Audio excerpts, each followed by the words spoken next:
बिस्मिल्लाहिर्रहमानिर्रहीम, अस्सलाम वालेकुम। आज एक और पॉडकास्ट के साथ आपके सामने हाजिर हैं। एक्चुअली ये सीरीज़ हमने इसलिए स्टार्ट की है ताकि स्टूडेंट्स जो हैं वो दूसरे स्टूडेंट्स जो ऑलरेडी यूके में पढ़ चुके हैं या पढ़ रहे हैं उनके तजर्बात से सीख सकें, समझ सकें और एक राय आ जाती है इंसान के सामने और वो फिर एक इन्फॉर्म्ड डिसीजन ले पाता है कि मुझे ये करना भी चाहिए कि नहीं करना चाहिए। तो एक बड़ी जेन्युइन किस्म की और अनबाइस्ड किस्म की कन्वर्सेशन के लिए हमारे साथ मौजूद हैं उबैदुर रहमान साहब। पहले तो अपना तारुफ करवा दें, अपना इंट्रोडक्शन करवा दें, कहाँ से यहाँ पे कौन सी यूनिवर्सिटी से पढ़े, फिर यूके जाके कौन सी यूनिवर्सिटी से पढ़े, कौन सी डिग्री की और कितना अरसा हो गया आपको। सबसे पहले आपका शुक्रिया मुझे अपने प्रोग्राम में बुलाने के लिए इब्राहिम भाई। मेरा नाम उबैदुर रहमान मुनव्वर है, सरगोदा से ही मेरा रहायशी ताल्लुक है। मैंने अपना मैट्रिक इंटर सरगोदा से ही किया। LLB मैंने किया इस्लामी यूनिवर्सिटी इस्लामाबाद से। उसके बाद मैं LLM international commercial and business law ये मैं करने के लिए गया यूनिवर्सिटी ऑफ एसेक्स कोलचेस्टर। ठीक है, मैं गया था 2021 में। ठीक है, यानी कोरोना के दिनों के अंदर गए थे आप। हाँ, जब मैं गया था तो जाकर मुझे 10 दिन क्वारंटीन करना पड़ा था। सही है। और डिग्री तो कंप्लीट हो चुकी होगी? अल्हम्दुलिल्लाह डिग्री मेरी टाइम पे कंप्लीट हो गई थी। उसके बाद फिर 2 साल का PSW मिला। अब PSW खत्म होने के करीब है। अच्छा जी, चलें यहीं से अगला क्वेश्चन आपसे स्टार्ट करते हैं और वो बहुत बड़ा क्वेश्चन होता है जो कि स्टूडेंट के माइंड के अंदर होता है और वो ये होता है कि 1 साल की मास्टर्स कंप्लीट कर लिया या 3 इयर्स का बैचलर्स कंप्लीट कर लिया और 2 इयर्स का PSW भी अवेल कर लिया, व्हाट नेक्स्ट? इसके बाद क्या करेंगे? ये इब्राहिम भाई सारा डिपेंड करता है कि आप क्या करने गए थे, आपके उस टाइम गोल्स क्या थे और आप क्या आपने अचीव किया। कुछ लोगों का सिर्फ प्लान होता है कि हमने जाके सिर्फ पैसा कमाना है। ठीक है, जो पैसा कमाने जाता है वो ठीक ठाक पैसा कमाता है। कुछ का होता है कि हमारा काफी पैसा ना भी हो, हमें फील्ड रेलिवेंट जॉब मिले। ठीक, फील्ड रेलिवेंट जॉब भी मिल जाती है। कुछ जो है स्टूडेंट्स वो यूके को सिर्फ एज अ ब्रिज इस्तेमाल करते हैं, मतलब वो उनकी मंजिल या डेस्टिनेशन नहीं होती। वहाँ से यूरोप चले जाते हैं, कनाडा, ऑस्ट्रेलिया, अमेरिका चले जाते हैं। ये सब कुछ पॉसिबल है? सब कुछ पॉसिबल है। अच्छा, सब कुछ पॉसिबल है, सिर्फ आपको टाइमली अपने काम करने होंगे। ठीक है, मतलब आपका यूके से शेंजन वीज़ा लगवाना ये कामों में से कोई काम ही नहीं। आपको अगर आप स्टूडेंट हैं, आपको सिर्फ एक लेटर लेना होगा यूनिवर्सिटी से, एनरोलमेंट लेटर कि ये वाकई ही हमारा स्टूडेंट है, और आपको बैंक स्टेटमेंट देनी होगी। मतलब ये आपके 2 बेसिक डॉक्यूमेंट्स हैं। उसके अलावा आपकी वो रिटर्न टिकट, होटल, अकोमोडेशन, इस तरह की चीज़ें लगाएं, आपका वीज़े लग जाते हैं। चले ये तो बात समझ आ गई, लेकिन क्या इरादा क्या है? मतलब आपका इरादा हो जाए या फिर बाकी वुमेन स्टूडेंट्स ओवरऑल बहुत ज्यादा पाकिस्तानी स्टूडेंट जा चुके हैं, आपको आइडिया है? मेरे ओवरऑल स्टूडेंट्स के जहन में क्या होता है कि 3 साल बाद वो क्या करेंगे? वर्क वीजा लेंगे, शादी करेंगे, आगे पीछे निकल जाएंगे? अगर आगे पीछे भी निकल जाते हैं तो फिर भी वो कोई एक ऐसा राउट है जो कि लीगल राउट हो जिसके तहत स्टूडेंट सिटीजनशिप ले लें या कोई इस तरह का PR ले लें? मैंने जैसे पहले भी बात की कि सब डिपेंड करता है कि आपके गोल्स क्या हैं। स्टूडेंट्स की जो बुनियादी गोल होता है वो होता है वर्क परमिट लेना। ठीक है, लेकिन ये अब काफ़ी मुश्किल हो चुका है। टू बी ऑनेस्ट से काफ़ी मुश्किल हो चुका है क्योंकि इन्होंने मिनिमम इनकम थ्रेशोल्ड जो कर दिया है वो काफ़ी ज़्यादा बढ़ा दिया है और फ्रेश ग्रेजुएट को कोई भी कंपनी इतनी इनकम इतनी पे नहीं देती। ठीक है, इल्ला ये कि आपका पहले 5 साल का 6 साल का आपका फील्ड एक्सपीरियंस हो। आपका एक्सपीरियंस है, आपको जो जॉब मिलेगी वो आपको फिर आपके उस एक्सपीरियंस की बुनियाद पे मिलेगी, ना कि आपके मास्टर्स की बुनियाद पे। ठीक। मैं कुछ लोगों को जानता हूँ, इंडियंस हैं जिनका 8 साल एक्सपीरियंस था, 9 साल का एक्सपीरियंस था, उनकी 90,000 पाउंड्स पर एनम पे उनकी जॉब लगी है, वीज़ा भी उनको मिल गया। कुछ पाकिस्तानी स्टूडेंट्स को मैं जानता हूँ, उनको उनकी फील्ड की जॉब मिल गई है, लेकिन उतनी इनकम नहीं है जो मिनिमम वीज़ा के लिए रिक्वायरमेंट है। मतलब उनका गोल था कि मुझे फील्ड रेलिवेंट जॉब मिले। फील्ड रेलिवेंट जॉब तो मिल गई है लेकिन वीज़ा अभी उनका सॉर्ट आउट नहीं हुआ। ठीक है, तो स्टूडेंट्स फिर क्या करते हैं, ज़्यादातर जो है वो वीज़ा ख़रीद लेते हैं, लेकिन मैं उसका मशवरा कभी भी नहीं दूंगा क्योंकि नहीं का आप कुछ कह सकते हैं कि वो कंपनी बंद हो जाए। कंपनी लेजिट कंपनी भी है या नहीं है, वो कितना अरसा सर्वाइव करती है, क्योंकि आप तो फिर उस कंपनी के रहमो करम पे हैं। 5 साल आप उस कंपनी के रहमो करम पे हैं। तो मैं तो वीज़ा खरीदने का मशवरा कभी भी नहीं देता। तो स्टूडेंट्स मोस्टली फिर मेरे जो सर्कल में स्टूडेंट्स हैं, 2 को वीज़ा स्पॉन्सरशिप मिल गए, बाकी जो कुछ हैं वो कनाडा चले गए, कुछ यूरोप चले गए। सही है, यानी कि कोई ना कोई तरीकाकार उन्होंने लगा लिया है। जिसने तय किया कि मैंने वापस नहीं आना वो नहीं आया। सही है। अच्छा, इसी से मिलता जुलता एक और क्वेश्चन, आप भी वैसे मेरे ख्याल में बिजनेस ही कर रहे हैं वहाँ पे, तो बिजनेस अलाउ है स्टूडेंट को स्टूडेंट वीजा के ऊपर या PSW के ऊपर? स्टूडेंट वीजा के ऊपर आपको नहीं अलाउड। ठीक है, स्टूडेंट वीजा पे आप सिर्फ 20 आवर्स काम कर सकते हैं। ठीक है, बस। उसके बाद जब आप ग्रेजुएट वीजा के ऊपर होते हैं, जिसको PSW भी कहते हैं, उसके ऊपर आप कंपनी बनाएं, बिजनेस करें, उसके ऊपर हर किस्म का काम कर सकते हैं। ठीक है, लीगल। उसके ऊपर आप हर किस्म का काम कर सकते हैं, आपके ऊपर आवाज़ रिस्ट्रिक्शन नहीं है, आप जितने घंटे मर्जी चाहे काम कर सकते हैं, आप उसके ऊपर कंपनी बना सकते हैं, कारोबार कर सकते हैं, सब कुछ कर सकते हैं उसके ऊपर। यानी कि इसमें कोई मसले वाली बात नहीं, बिल्कुल 1% कोई मसला नहीं। मैं तो लोग स्टूडेंट्स को मशवरा देता हूँ कि करें, वो बिजनेस करें, वो स्टार्टअप करें, वो कुछ ना कुछ मतलब जॉब के बजाय अगर वो बिजनेस की तरफ जाएंगे तो वो ज़्यादा अच्छा ऑप्शन है। चलें, ठीक हो गया। एक और क्वेश्चन, जाहिर है कि ये मैं सारे वही क्वेश्चंस कर रहा हूँ जो अमूमन मेरे से आके स्टूडेंट्स कर रहे होते हैं, तो आप किसी से करने का मकसद ये है कि चलें बिल्कुल एक ताज़ा एक्सपीरियंस आपका अभी भी यूके के अंदर ही है, तो जो आजकल की सूरत हाल चल रही है उसके मतलब ज़्यादा अच्छे अंदाज में आप बता देंगे। एक और चीज़, कितने पैसे लग जाते हैं, कितना लिविंग एक्सपेंस होता है मंथली एक स्टूडेंट का ऑन एवरेज? ये लंदन में तो एक्सपेंस काफ़ी ज़्यादा है बाकी शहरों की निस्बत। मतलब मैं रह रहा हूँ कोलचेस्टर में, ये एक छोटा टाउन है, अब तो इसको सिटी का दर्जा दे दिया गया है। ईस्ट लंदन से करीब है, तकरीबन 45-50 मिनट की ट्रेन की जर्नी है। तो मेरा तकरीबन 600 पाउंड तकरीबन मेरा खर्च हो जाता है पर मंथ।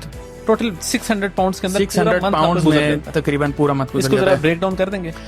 एवरेज जो रेंट है वो है तकरीबन 350। ठीक है, 300, 350, 375, तो आप इसका एवरेज 350 रेंट कर लें। 100 पाउंड जो है तकरीबन आपके बिल्स इसमें इंक्लूड कर लें। ठीक है, 150 की आपने ग्रोसरी की, वो आपका सुकून से महीना निकल जाता है। ठीक है, तो ये आप 600 को आप 650, मतलब ये एवरेज जो है ये 600-650 में आपका हो जाता है। ट्रैवलिंग वगैरह कितने की होती है? इसमें ट्रैवलिंग मुझे लग रहा है जैसे शामिल नहीं है। हाँ, आप इसको 700 कर लें अगर आप ज़्यादा ट्रैवलिंग करते हैं। मतलब स्टूडेंट्स तो फिर मोस्टली वो तो यूनिवर्सिटी के करीब ही रहते हैं। मतलब अगर मैं अपनी सिटी की बात करूँ तो वहाँ टेस्को से मेनली ग्रोसरी करते हैं स्टूडेंट्स। टेस्को, टाउन, यूनिवर्सिटी सब वॉकिंग डिस्टेंस के ऊपर भी है। सही है। मतलब मोस्टली जो न्यू स्टूडेंट्स आते हैं वो तो हाई स्ट्रीट वगैरह वो पैदल ही जाते हैं।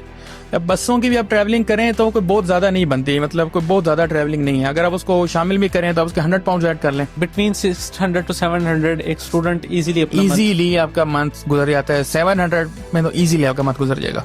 बेहतरीन हो गया। चले, ये भी जो स्टूडेंट सुन रहे हैं वो भी उनको आइडिया हो जाएगा कि कितना एक मंथली एक्सपेंस हो जाता है। अच्छा, इसमें मैं ऐड कर दूं, ये जो मैंने ट्रैवलिंग बताई है ये बसों के जरिए है। ठीक है। अगर आप कहते हैं कि आपने गाड़ी रखनी है तो आपकी वैसे तो ट्रैवलिंग सस्ती हो जाएगी, लेकिन उसके अंदर फिर आपको इंश्योरेंस कॉस्ट ऐड करनी होगी। ठीक है। इंश्योरेंस पर मंथ कितनी हो जाती है? 150 तकरीबन आप एवरेज रख लें। ये भी एरिया टू एरिया वेरी कर रही होती है। इसमें 2-3 चीजें आपकी वेरी करेंगी। इसमें आपकी एज, आपका लाइसेंस कितना पुराना है, आपकी गाड़ी कितने सीसी है और एरिया। अच्छा, अगर इंजन साइज बड़ा होगा, एज कम होगी तो आपकी काफी एक्सपेंसिव हो जाएगी इंश्योरेंस। अच्छा, एज कम होगी, इंजन साइज बड़ा होगा तो इंश्योरेंस ज्यादा हो जाएगी। सही है। बहुत से स्टूडेंट्स आ रहे होते हैं, मतलब ये ऐसी बात है कि मोस्टली स्टूडेंट्स आते ही तो गाड़ी नहीं लेते। हाँ, अच्छा चलें, यही बात कि गाड़ी ले लेनी चाहिए। लेनी चाहिए।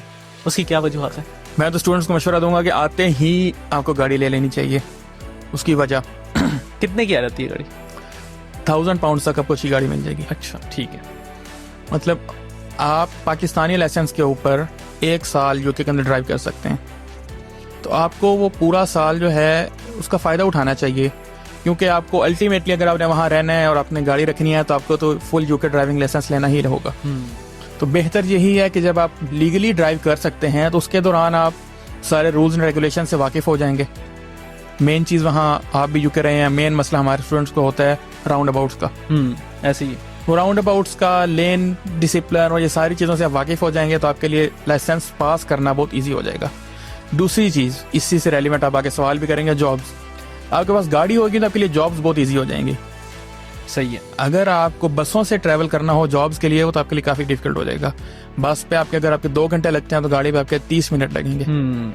अब बार बार बस चेंज करनी पड़ेगी। आपको पहले चल के जाना पड़ेगा, मौसम का नहीं पता कि बारिश शुरू हो जाए, आपकी शिफ्ट 6 बजे खत्म हो गई है, बस 7 बजे आएगी, आपका 1 घंटा उसमें ज़ाया होगा। तो गाड़ी का तो मैं स्टूडेंट्स को मशवरा दूंगा कि गाड़ी लेनी चाहिए और जो 1 साल आप ड्राइव कर सकते हैं उसका पूरा फ़ायदा उठाएं। और आप यूके का लाइसेंस ले लेते हैं, उसके बाद अगर आपने यूरोप जाना है, कनाडा जाना है, 2 साल बाद कहीं भी आपने जाना है, तो आप इस यूके के लाइसेंस के ऊपर I think more than 150 countries में ड्राइव कर सकते हैं। अच्छा, जबरदस्त। और आपका 10 साल के लिए लाइसेंस है, यानी कि एक अच्छी इन्वेस्टमेंट है अपने ऊपर, बहुत अच्छी।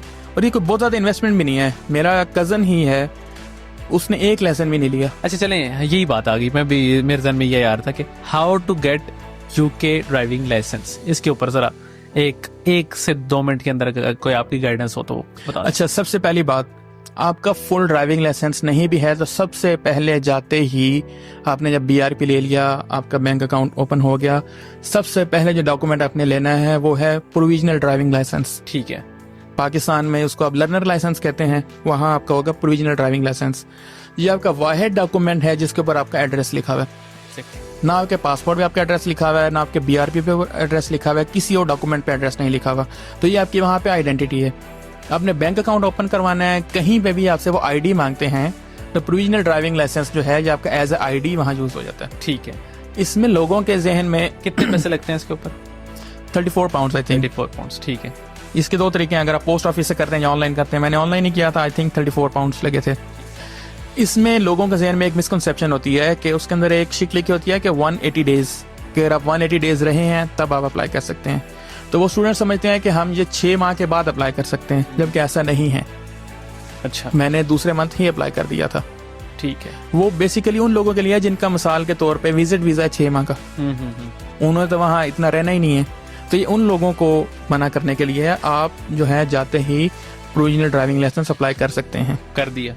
आगे पहला स्टेप प्रोविजनल ड्राइविंग लाइसेंस आपने अप्लाई कर दिया। दूसरा स्टेप इसके अंदर है theory test. Theory test online book करेंगे। उसकी तैयारी के लिए आप ऐप स्टोर से या गूगल प्ले स्टोर से ऐप डाउनलोड कर लेंगे, DVSA थ्योरी टेस्ट। ठीक है। तकरीबन वो 6 पाउंड की ऐप है। 34 + 6 40 पाउंड। 40 पाउंड हो गए।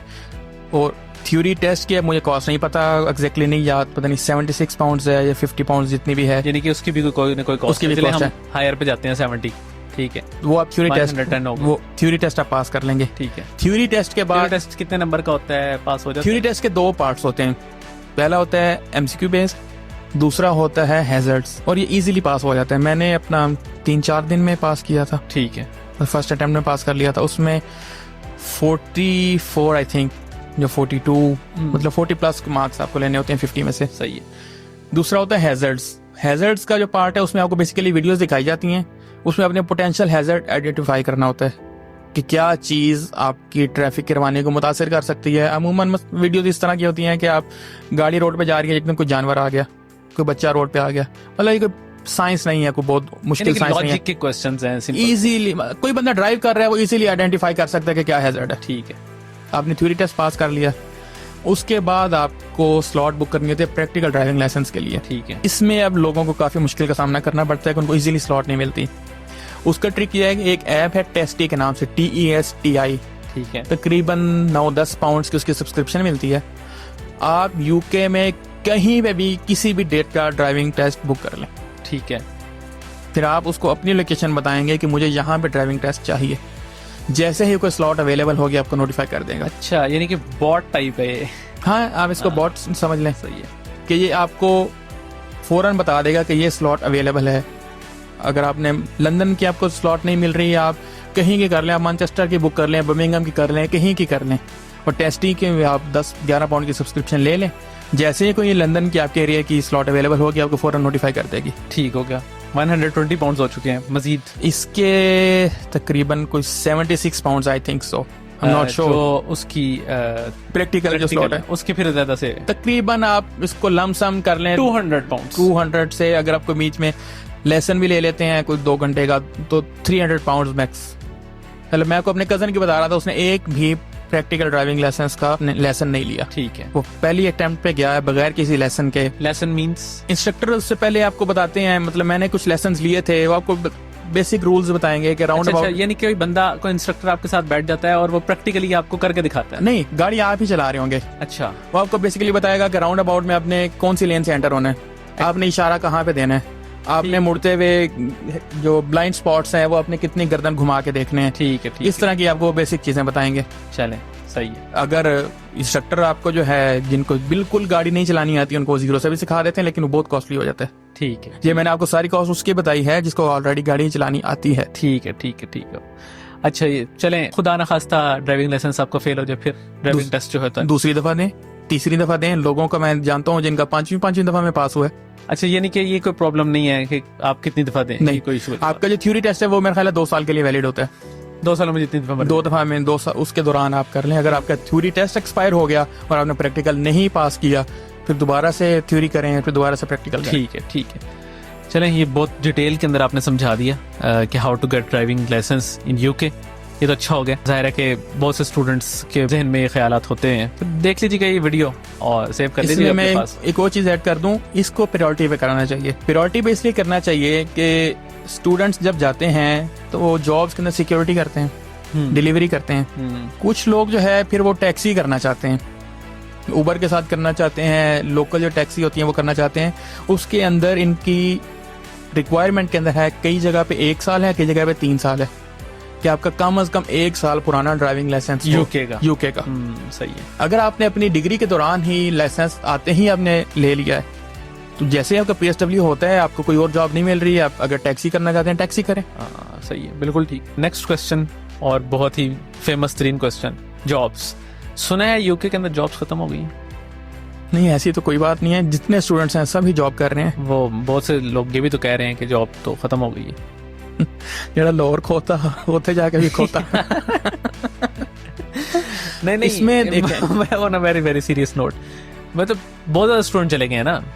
जब आप 2021 में गए, अब ये एक पॉइंट तो रेज किया जा सकता है ना एक नए स्टूडेंट की तरफ से, कि भाई आप तो गए थे 2021 के अंदर, तब तो कोरोना था, यूके भी बंद था और इतना रश भी नहीं था, लोग भी नहीं आ रहे थे, तो आपको तो जॉब्स मिल गई, आपकी तो मौज है, आप तो 2-3 साल से जॉब कर रहे हैं, तो हम तो नहीं जा रहे हैं, हमें तो जॉब नहीं मिल रही। तो ये मुझे इसका एक सही एक जबरदस्त किस्म का आंसर चाहिए, जो जिसका वाकई ऑडियंस को फायदा भी हो। जॉब उसको नहीं मिलती जो अपने कंफर्ट जोन से बाहर नहीं निकलता। ये तो यूनिवर्सल बात कर दी ना आपने। आपको अपने कंफर्ट जोन से बाहर निकलना होगा। ठीक है। दूसरी चीज, आपको पता होना चाहिए कि आपने जॉब कैसे ढूंढनी है, आपने कौन सी जॉब करनी है। अब तकरीबन मेरा ख्याल है हर शहर के अंदर ही रिक्रूटमेंट एजेंसीज बनी होंगी। बिल्कुल बनी होती हैं। अब उनके पास जाएं, उनके पास जाके आप अपनी अवेलेबिलिटी बताएं, अपने डॉक्यूमेंटेशन पूरी करके उनको दे दें और अपनी अवेलेबिलिटी बता दें। फिर ये आप लंबी दौड़ है जिसके अंदर आप जितना भाग लें, फिर आपको वो 3 घंटे की भी शिफ्ट दे रहा है तो आपको जाना होगा। हाँ। आप 3 घंटे वाली शिफ्ट पे जाएंगे, फिर वो आपको 5 घंटे वाली पे बुलाएगा, फिर आपको 10 घंटे वाली पे बुलाएगा। आपको एक दफा अपनी साख बनानी होगी कि भाई आप मेरे ऊपर रिलाई कर सकते हो, मैं टाइम पे पहुंचूंगा, मैं पंक्चुअल हूँ, मैं हार्ड वर्किंग हूँ, मैं कोई एन मौके के ऊपर डिच नहीं करवा दूंगा। बहुत से लोग ये करते भी हैं, उनको फिर भी नहीं जॉब मिलती, मतलब इसके अंदर लक भी मैटर करती है। एक स्टूडेंट को मैं जानता हूँ, यहाँ से गया था यूके 2023 में। ठीक है। तीसरे दिन जॉब पे था। अच्छा, उसके अच्छे दोस्त होंगे ना आप जैसे। ये देखिए, ये मैटर करता है ना। एक मैटर करता है, बिल्कुल मैटर करता है। तो जिसके तो हो तो वो तो शायद लगवा दे, जिसके नहीं है वो क्या करे? जिसके नहीं है उसने सबसे पहले तो घबराना नहीं है। ठीक है। दूसरा, जल्दबाजी नहीं करनी। सही है। आपको पहले 3 माह अपने ज़हन में रखना है कि आपको स्ट्रगल करनी ही होगी। सही है, यानी कि सोच क्या है कि 3 माह का खर्चा भी साथ लेके 3 माह का खर्चा आप साथ लेके आ गए हैं तो सवाल ही नहीं पैदा होता कि आपको बाद में मुश्किल पे। अच्छा, बड़ी बात कर दी आपने। 3 माह का अगर आप मैनेज करके आए हैं तो सवाल ही नहीं पैदा होता कि आपको मुश्किल हो। ठीक है। 3 माह 90 दिन काफी टाइम है। आप अपना BRP भी ले लेते हैं, आप अपना NI नंबर भी अप्लाई कर देते हैं, अकोमोडेशन भी आपकी सॉर्ट आउट हो जाती है, आपकी ट्रांसपोर्टेशन भी सॉर्ट आउट हो जाती है, आपको यूनिवर्सिटी का भी पता चल जाता है, इलाके के अंदर किस तरह के जॉब्स अवेलेबल हैं, आप इलाके से भी फेमिलियर हो जाते हैं कि इस इलाके के अंदर सिक्योरिटी ज़्यादा है, डिलीवरी का काम ज़्यादा है, टेक अवे पे ज़्यादा है, वेयर हाउसेज ज़्यादा हैं, जो भी हर इलाके का ट्रेंड होता है। बिल्कुल ऐसी। आप उस इलाके के ट्रेंड को भी समझ जाते हैं। उस इलाके का नहीं तो दूसरे इलाकों में जो आपके दोस्त रहते होते हैं, तो आपको एक समझ आ जाती है चीज़ की। मतलब कई स्टूडेंट्स हैं जिनकी यूनिवर्सिटीज़ छोटे टाउन्स में हैं, वो लंदन में रह रहे हैं, वो स्ट्रैटफोर्ड में रह रहे हैं, अगर मतलब मैनचेस्टर से नज़दीक हैं तो वो मैनचेस्टर में रह रहे हैं। सही है। तो वो फिर स्विच कर लेते हैं अपनी जगह, वो यूनिवर्सिटी से दूर शिफ्ट हो जाते हैं, क्योंकि यूनिवर्सिटी उनके दोस्त, मतलब 3 माह के अंदर वो हर चीज़ सॉर्ट आउट कर लेते हैं कि यार मैं यूनिवर्सिटी किस तरह पहुंच सकता हूँ, हाँ। मुझे कितने दिन यूनिवर्सिटी जाना है, मेरी क्लासेस कैसी हैं, जॉब कब का ट्रेंड समझ आ जाता है, तो हो जाता है। बाकी अगर आपकी लक बहुत ही ख़राब ना हो, मतलब मैंने कोई ऐसा सिंगल स्टूडेंट नहीं देखा जो जॉब ना कर रहा हो। इसका मतलब जॉब्स हैं। अच्छा, उसकी एक और मिसाल देता हूँ। अभी आपने भी देखा होगा, सुना होगा, यूके के अंदर जो मुजाहिरे शुरू हो गए थे। हाँ, बिल्कुल। उसके बाद हर मस्जिद को सिक्योरिटी चाहिए थी। अच्छा। हर मस्जिद को सिक्योरिटी चाहिए थी। कितने सारे लोग जो हैं उनकी मस्जिदों के अंदर जॉब होगी। वाह। मतलब जॉब ऐसे ही यकदम क्रिएट हो गई, 2-2.5 माह उसने निकाले, खत्म हो गई। ठीक। अब जैसे क्रिसमस पीरियड आ रहा है, इसके अंदर टेक अवेज के अंदर बहुत ज़्यादा जॉब्स होंगी, इसके अंदर डिलीवरी का काम बहुत ज़्यादा होगा, सही है। वेयर हाउसेज में बहुत ज़्यादा काम होगा, रिटेल आउटलेट्स जो हैं उनके ऊपर बहुत ज़्यादा हायरिंग हो रही होगी। मैं ये वैसे ही एक दोस्त के लिए देख रहा था इंडीड के ऊपर, तो ये जितनी रिटेल आउटलेट्स हैं इनके ऊपर बहुत ज़्यादा जॉब ओपनिंग्स थी, और मैं किसी एक स्टूडेंट को नहीं जानता जो इन पे अप्लाई करता हो। हाँ बिल्कुल, स्टूडेंट्स भागते हैं अमूमन, पाकिस्तानी स्टूडेंट्स तो दो ही चीज़ों को देख रहे होते हैं, या सिक्योरिटी को देख रहे होते हैं या फिर ये जो है डिलीवरी और टेक अवे। हाँ बिल्कुल ऐसे ही, ठीक बात है। मतलब मैंने देखा कि बहुत ज़्यादा जॉब ओपनिंग्स थी, ये M&S के ऊपर थी, H&M के ऊपर थी। एक और भी इशू है ना, फिर वो स्टूडेंट कह रहे होते हैं कि ये तो सिर्फ 20 आवर्स पर वीक दे रहे हैं, तो हमने तो ज़्यादा करनी है। शुरू तो करें ना, ये भी ठीक है, आप शुरू तो करें। मतलब सिक्योरिटी का कई स्टूडेंट्स आते ही सवाल करेंगे कोई परमानेंट साइट है जी, आपका ही वेट कर रही थी कि सर आएंगे तो आगे शुरू करेंगे।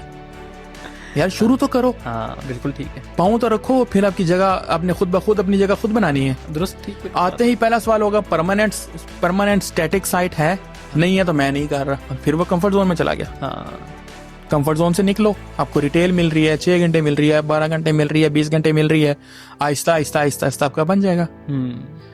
मतलब ये जॉब मैंने बताया कि रिटेल स्टोर्स के ऊपर सिक्योरिटी नहीं, प्राइमार्क के ऊपर आप जॉब करें, हाँ आप M&S पे करें, H&M पे करें, नेक्स्ट पे करें, ज़ारा पे करें, कितने ब्रांड्स हैं ढेरों हैं आजकल। तो मतलब इतनी इनकी सेल्स लगनी है, इनका black Friday, Christmas, boxing day, new year, सब इनकी सेल्स लगनी है। ऐसे ही। तो ये तो अब काफ़ी सारी इसमें हायरिंग हो रही है। McDonald's, KFC, burger king, Domino's, कितने इनके जो फूड चेन्स हैं उनके ऊपर हायरिंग हो रही है। तो मैंने जो मोस्टली देखा है, पाकिस्तानी स्टूडेंट्स का ट्रेंड ही नहीं है इन स्टोर्स में काम करने का, वो सिर्फ सिक्योरिटी, टेक अवे, डिलीवरी, या इल्ला माशाल्लाह कोई वेयर हाउस, दैट्स इट। इसका मतलब है कि जॉब्स हैं, और अगर आप लोगों में से किसी को जॉब चाहिए तो इनसे साथ कांटेक्ट कर लीजिए, किसी ना किसी अंदाज में गाइड तो आपको लाजमी कर देंगे, ज़ाहिर है। लेकिन at the end of the day आपने करनी और आपने ही जॉब ढूंढनी भी है। एक और क्वेश्चन जो कि UK लाइफ के मुतल्लिक है, ऐसी कौन कौन सी चीज़ें हैं जो कर लेनी चाहिए, शुरू में जाके कर लें या बाद में कर लें, जिससे आपको बेनिफिट हो सकते हैं? जैसे अभी आप मुख्तलिफ सेल्स की बात कर रहे थे, तो उससे मेरे जहन में आ गया कि अच्छा हाँ, तो स्टूडेंट्स में भी तो चीज़ें तो खरीदनी होती हैं, तो अच्छा। क्या क्या चीज़ें की जा सकती हैं? इसमें जिस तरह सबसे पहले आपको बताया कि अपना ड्राइविंग लाइसेंस अप्लाई करें, फुल नहीं भी है तो प्रोविजनल लाइसेंस ले लें। ठीक है। उसके बाद एक और ऐप है क्लारना ठीक केस है। अब क्लारना के ऊपर आपको 3 मंथ्स की आपकी इंस्टॉलमेंट्स बन जाती हैं इंटरेस्ट फ्री, किसी भी चीज़ की। ठीक है। मतलब किसी भी चीज़, मतलब 90% ब्रांड्स उसके ऊपर मौजूद हैं। उसके ऊपर अगर आपने 40 पाउंड की भी खरीदारी की है तो आपकी वो 13 पाउंड की 3 किस्तें बन जाएंगी। ठीक है, ठीक तो है। उस स्टूडेंट के लिए बहुत अफोर्डेबल और ईजी हो जाता है। सही है।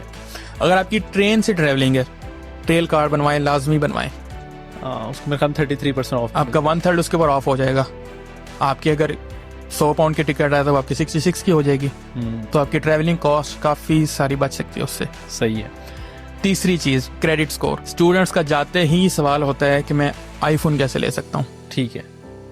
हाँ, अमूमन मैंने यही देखा है, यहाँ से स्टूडेंट आता है 2 महीने बाद उसका स्टेटस लग ही जाता है, 2-3 महीने बाद ऐसे करके ना शीशे के सामने खड़े हो गए। तो वो क्रेडिट अनबॉक्सिंग का वो तो फिर लगा ही लेते हाँ, हैं। नहीं, अच्छा, बनता है। ये कैसे लगाते हैं? अगर जॉब्स नहीं है तो ये कैसे लेते हैं? नहीं, जॉब्स वैसे तो मैं तो अभी तक जितने भी स्टूडेंट भेजे हैं, मेरा नहीं ख्याल है किसी ने ये कहा होगा जॉब नहीं है, लेकिन बहरहाल जो नया स्टूडेंट जा रहा होता है उसके ज़हन में सवाल तो होते हैं, तो ये तो वो सवाल जो है वो बेसिकली आंसर तो करना ही होता है। क्रेडिट स्कोर जो है, उस अगर आसान अल्फाज में उसको समझाएं तो इस तरह कि आपका लेन देन कैसे है। अच्छा, ठीक है। आपके 2-3 डायरेक्ट डेबिट लगे हों, अगर आपके सिम के ही पर मंथ कटौती होती है, अगर आपके वो 15 पाउंड कटने हैं तो आपके वो मिस ना हो। ठीक है। आपकी कोई मिस्ड पेमेंट ना हो। इन द लॉन्ग रन ये चीज़ें आपको फ़ायदा देंगी।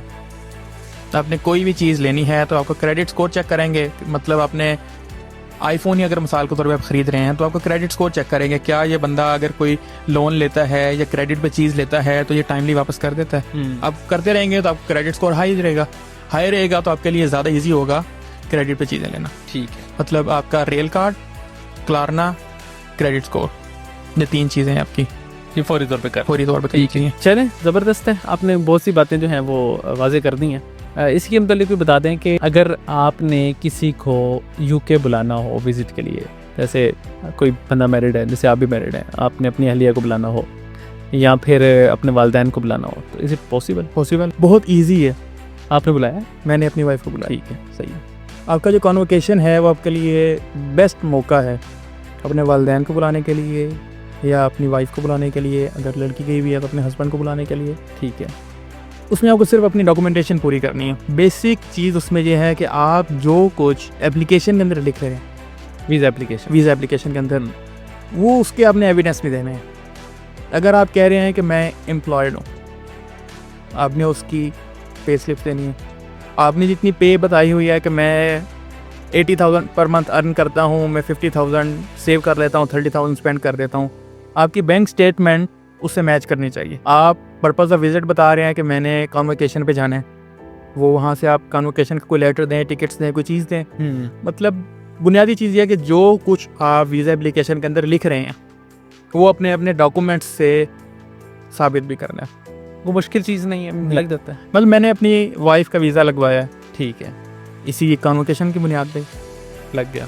उसके अंदर अच्छा कुछ लोग जो हैं वो बहुत एक मिस्टेक कर देते हैं। मैंने अपना स्टडी वीज़ा अप्लाई किया था, बैंक स्टेटमेंट थी मेरे वालिद साहब की। उनकी बैंक स्टेटमेंट मेरे लिए तो चल सकती है, मेरी वाइफ के लिए नहीं चल सकती। ठीक है, बिल्कुल एग्जैक्टली। वो गलती लोग गलती ये कर जाते हैं कि वही स्टेटमेंट उनके लिए भी लगा देंगे, उनका 100% रिजेक्ट होगा। ठीक है, ठीक। मतलब मैंने कई रिजेक्शन स्टोरीज भी पढ़ी हैं, देखी भी हैं कि वीज़ा जो है वो कोई बहुत टेक्निकल चीज़ नहीं है। कुछ उसमें बुनियादी चीज़ें हैं कि आपने जो कुछ वीज़ा एप्लीकेशन के अंदर लिखा है उसको अपने डॉक्यूमेंट्स से प्रूफ भी करना है। ठीक है, आपने अपने जितनी पर मंथ इनकम लिखी है कि मेरी 80,000 इनकम है, मैं 50,000 सेव कर लेता हूँ, 30,000 स्पेंड कर लेता हूँ, ये चीज़ आपकी बैंक स्टेटमेंट से साबित होनी चाहिए। ठीक है। पर्पज़ ऑफ विजिट आपने बताना है। आपने अगर मिसाल के तौर पे बताया कि मैं कॉन्वोकेशन पे बुलाना चाह रहा हूँ, तो अपने कॉन्वोकेशन का कोई गेस्ट टिकट या कोई अपनी बुकिंग या लेटर या कोई चीज़ आपने देनी है। बैंक स्टेटमेंट जो आपकी है, अच्छा बैंक स्टेटमेंट आपकी इसके अंदर रनिंग बैंक स्टेटमेंट होनी चाहिए। ठीक है। और उसके अंदर कोई बाकी ज़्यादा फंड्स ना आ रहे हों, जो चीज़ आपने एप्लीकेशन के अंदर लिखी है कि मैं जॉब करता हूँ। अब जॉब करते हैं तो आपके उसके अंदर पे ही आनी चाहिए ना, बाकी तो नहीं आने चाहिए, बाकी पैसे नहीं आने चाहिए। जो आप उसके अंदर से खर्च कर रहे हैं, जितना आप कह रहे हैं कि मैं इतना खर्च करता हूँ उतना ही खर्च होना चाहिए। तो ये बुनियादी डॉक्यूमेंट्स हैं, ये आप एक्चुअली ये मसला होता है, बैंक स्टेटमेंट नहीं होती लोगों के पास। नहीं, इसके अंदर आपको स्टडी वीज़ा की तरफ 80 लाख की तो बैंक स्टेटमेंट चाहिए नहीं। हाँ चाहिए, तो यही 4-5 लाख की चाहिए। मतलब मैंने अहलिया का वीज़ा लगवाया था तकरीबन 10 लाख रुपए पे। सही है, यानी कि वो बैंक स्टेटमेंट जेन्युइन हो और उसी अंदाज में, जिस अंदाज में आपने एप्लीकेशन में चीज़ें लिखी हैं वो शो भी हो रही है। आपने लिखा है कि ये अगर जॉब करते हैं तो आपने एम्प्लॉयमेंट लेटर देना है, सपोर्टिंग डॉक्यूमेंट्स के अंदर आपने उनकी पे स्लिप्स देनी है। आपने अगर कहा कि ये मेरी वाइफ हैं, तो सपोर्टिंग डॉक्यूमेंट्स के अंदर आपने अपना मैरिज सर्टिफिकेट दे देना है, फैमिली रजिस्ट्रेशन सर्टिफिकेट दे देना है। इस तरह के आपने सपोर्टिंग डॉक्यूमेंट्स दे देने हैं उसमें। ठीक है, सही है। कुछ और क्वेश्चंस कर लेते हैं वहाँ की ज़िंदगी के मुतल्लिक ही, चंद डिस्कशंस कर लेते हैं। बिजनेस और जॉब, बिजनेस अर्निंग ठीक हो जाती है? अर्निंग अच्छी होती है। अच्छा, जिन लोगों को जॉब के ऊपर रखा हुआ है, बिजनेस वाले ने ही रखा हुआ है ना, बिजनेस वाले अंदर उनसे ज़्यादा कमा रहा है तभी उनको दे रहा है। हाँ ऐसे ही, बिल्कुल ठीक है। नहीं लेकिन होता है ना कि वहाँ पे हम जॉब कोई बिज़नेस स्टार्ट करें, कोई स्टार्टअप लें, पैसे ज़ाया ना हो जाए, डूब ना जाएँ, कोई हमारे साथ फ्रॉड ना हो जाए, यही चीज़ें होती हैं। तो उसमें मेन जो चीज़ खटकती है वो ये होती है कि मेरा वीज़ा स्टेटस। हाँ ये भी होता है कि मेरा तो वीज़ा ही अगर PSW रहे 2 साल का है, मैं कोई स्टार्टअप ले लेता हूँ तो फिर कहाँ जाऊँगा अगर मेरा वीज़ा सॉर्ट आउट ना हुआ। लेकिन फिर जब वो समुंदर में कूद चुके होते हैं फिर वो तैर भी जाते हैं। ये बात बड़ी अहम है, बड़ी मुश्किल मिसालों से आप बातें समझा रहे हैं वैसे। मतलब जिस टाइम उन्होंने पैसे लगा दिए होते हैं, बिजनेस शुरू कर दिया होता है, फिर अल्टीमेटली वो हाल भी निकाल लेते हैं। जो सिर्फ सोचता है वो फिर सोचता ही रह जाता है। अच्छा, जॉब की यूके की ये अच्छी चीज़ है क्योंकि वहाँ पर आवर रेट है और एक मिनिमम वेज भी है, तो लेबर और जनरल ऑपरेटिव्स इस तरह के भी लोग हैं, इनकी भी इनकम अच्छी है। इस तरह इसमें कोई बहुत ज़्यादा फ़र्क नहीं है कि अमूमन मैंने इस तरह भी मिसालें देखी हैं कि एक लड़का सिक्योरिटी कर रहा है, अंदर जो लोग दूसरे वाइट कॉलर जॉब कर रहे हैं, मतलब अगर कोई बहुत बड़ी ना करें, मतलब जिनकी नॉर्मल जॉब्स हैं, उनका कोई इनकम का कोई बहुत ज़्यादा फ़र्क नहीं है। अच्छा, मतलब अगर मैंने गाड़ियाँ उनके बाहर देखें, हो सकता है दोनों की एक जैसी गाड़ियाँ खड़ी हों, सही सही। मोबाइल दोनों के पास एक जैसे हों। मतलब ये हो सकता है कि अगर ये 11.44 ले रहा है तो 1250 ले रहा हो, वो 14 ले रहा हो। पाकिस्तान के इतना तो नहीं है कि एक सिक्योरिटी जो कर रहा है उसकी 12,000 15,000 है, अंदर वाले की 1 लाख है।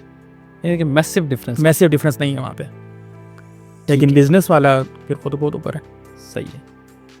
चले, thank you so much for your time, और बड़ी अच्छी बातें डिस्कस हो गई। Thank you so much for your time. आप शुक्रिया आपका, आपने अपने सेट पे नहीं मौका जनाब, शुक्रिया आपका बनता है। एक्चुअली आई एम ऑनर्ड कि आप यहाँ पे आए, और आप लोगों के कोई मज़ीद क्वेश्चंस हों यूके लाइफ के मतलब मेरे से पूछ सकते हैं। और जैसे आप सबको पता है कि दुनिया कंसल्टेंट की पूरी टीम मौजूद है और पाकिस्तान के 15 शहरों के अंदर मौजूद है। आप जाना चाहते हैं बाहर पढ़ने के लिए, किसी और कंट्री में जाना चाहते हैं यूके के अलावा भी, तब भी जो है वो आप हमारे से रब्ता कर सकते हैं। अच्छे अंदाज में आपके प्रोसेस को लेकर चलेंगे भी। अल्लाह हाफिज़।